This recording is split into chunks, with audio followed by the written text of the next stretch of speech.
Violin वाद्य में रुचि रखने वाले समस्त सुधीह संगीत प्रेमी श्रोताओं एवं दर्शकों को मेरा प्रणाम।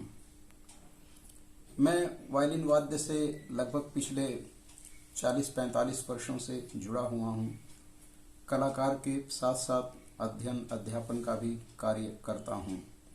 बहुत सारे विद्यार्थी मेरे घर पे वायलिन वादन की शिक्षा लेने के लिए आते हैं और कई बार लोगों ने मुझसे आग्रह किया कि गुरुजी क्यों न हो ऐसा कि आप यूट्यूब वगैरह चैनलों पे भी अपना वायलिन वादन शिक्षा की रिकॉर्डिंग डालें तो उससे अन्य लोगों को भी लाभ होगा। तो यही सोच करके जो है मैंने आज यह गुरुतर कार्य आरंभ करने को सोचा है और मैं इस चैनल के माध्यम से वायलिन वादन की जितनी भी प्रकार की शैलियां हैं मेरे नॉलेज में उन सबको मैं क्रमशः शेयर करूंगा और जो हमारे दर्शक बंधु हैं उनको देख करके इससे कितना लाभ होगा ये तो उनके फीडबैक से पता लगेगा।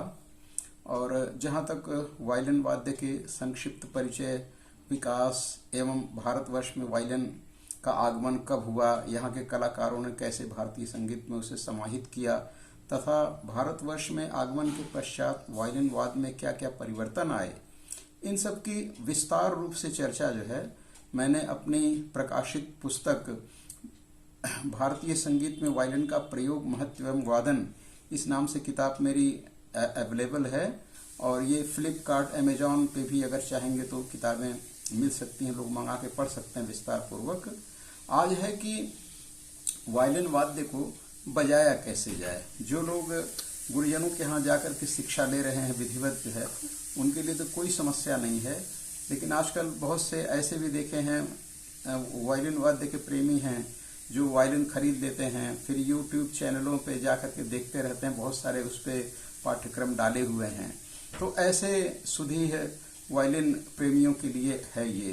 तो जब कोई भी वाद्य हम बजाते हैं तो पहला आता है हैंडलिंग ऑफ द इंस्ट्रूमेंट, जैसे बेला धारण विधि कि वायलिन को कैसे धारण करना है। तो देखिए ऐसे तो जो आपका वेस्टर्न जो स्टाइल है उसमें तो वायलिन लेकर के लोग चेयर पे बैठ करके बजाते हैं और कुर्सी पे क्या बोलते हैं खड़े होकर के भी लोग बजा लेते हैं। लेकिन हमारे यहाँ चूंकि भारतीय संगीत है, हमारा संगीत पूजा से संबंधित है और संगीत की कुछ अपनी ऐसी शैलियां हैं जिसको प्रस्तुत करने के लिए हमारे दोनों हाथ स्वतंत्र होने चाहिए। तो हमारे यहाँ जमीन पे और या फिर चौकी वगैरह पे बैठ करके जैसे एक पांव मैंने बाहर निकाला आप देख रहे हैं, ऐसे वायलिन को हम इस तरह से रख लेते हैं। ये वायलिन हमने धारण कर लिया। अब यह है कि वायलिन देखिए शॉर्ट में बताएं, ये है, इसमें देखिए ये 4 तार लगे हुए हैं। तो ये 4 तार लगे हैं इसमें। तो अगर यहां से हम शुरू करें तो इसको बोलते हैं हम जी और ये डी ए ई यानी जी डी ए ई, ये 4 तार हैं वायलिन के जो है।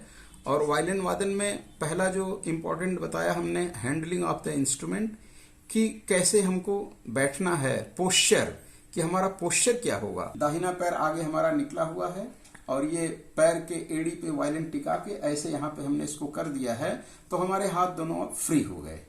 अब देखिए नेक्स्ट जो है उसको हम बोलते हैं, वायलिन को जो हम बजाते हैं तो इसको हम लोग बो कहते हैं, BOW बो, और हिंदी में इसको गज भी कहते हैं। तो पहला जो कार्य है वो बोइंग कि वायलिन के बो को जो है जिससे हम इसको बजाते हैं चारों तारों पे बो को अलग अलग स्वतंत्र रूप से चलाना जो है, और ऐसे हम बजाएंगे कि एक तार बजाएंगे कि दूसरा तार डिस्टर्ब ना हो। इसको बोलते हैं गज संचालन हिंदी में या फिर बोइंग। तो यहां से देखिए स्टार्ट करेंगे। अब ये देखिए आप ई वायर है, पहले ई आएगा, हाँ ई ए डी जी। अब देखिए मैं बोइंग कर रहा हूं,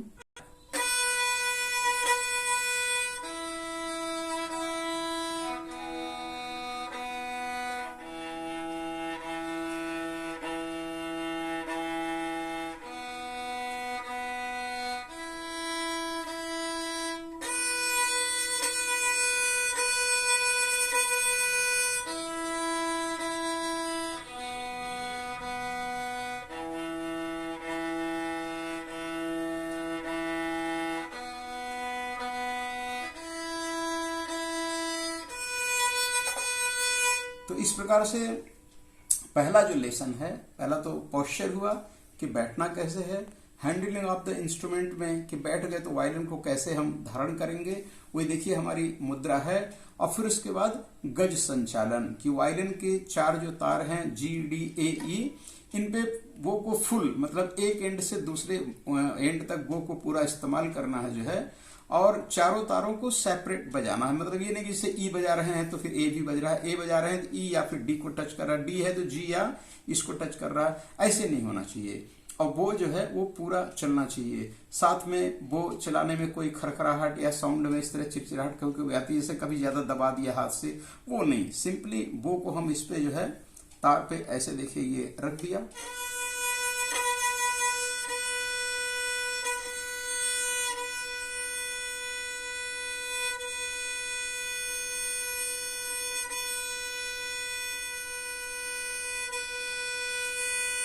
इस तरह से।